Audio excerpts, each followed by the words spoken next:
But in Jakarta, the issue is quality. There are few schools, high schools, who are being labeled as sekolah favorit. Okay? And this sekolah favorit is owned by government, so it's a state schools. However, only those who come from privileged families were entering those schools.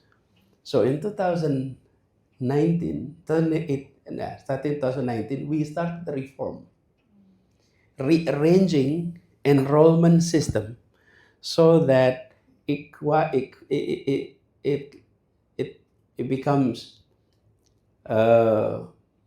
equal opportunity for children from all kind of families. So before we adopt this system, so the SMA is SMA favorit di Jakarta itu 90 plus of 90% plus of their parents were university graduates, bachelor, masters, or PhD. That's 90 plus percent. So I said, this 10%,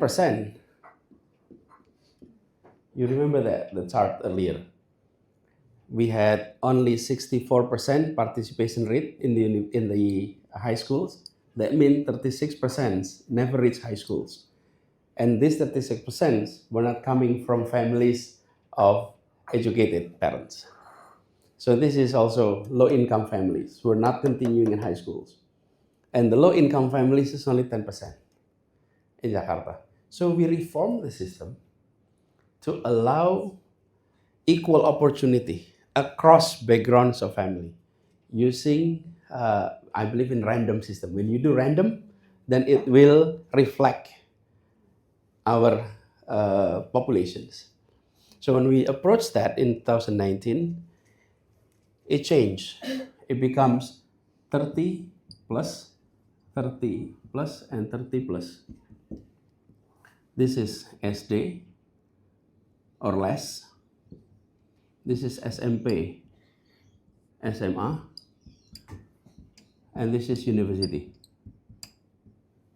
So what happened is parents of new students coming in were 1/3 from no education or elementary education, and then about 1/3 is from middle schools, and about 1/3 is from university and above. And when we adopted this, it was the only policy that I experienced protests extremely strong from the middle class and up. Okay, because they felt this is blocking our opportunity. But as governor looking at these pictures, if we continue this system, we are going to create a sustainable disparity in our city. We need to change. But on the other hand, those who benefited from this, they never campaign for the governor. They never go out and say, thank you, Pak Governor. Thank you for making this policy so that now my kids can go to school. No, they may not vote for me in the election. Okay? So the political benefit is not there.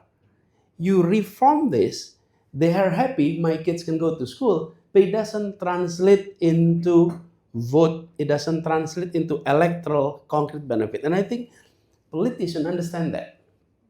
They do the research, they do the survey, and then the result is there is no correlation between good policy that you adopted and the vote that you get in the election. And that is worrisome. And that is why I think we need to create mechanisms so that you can balance.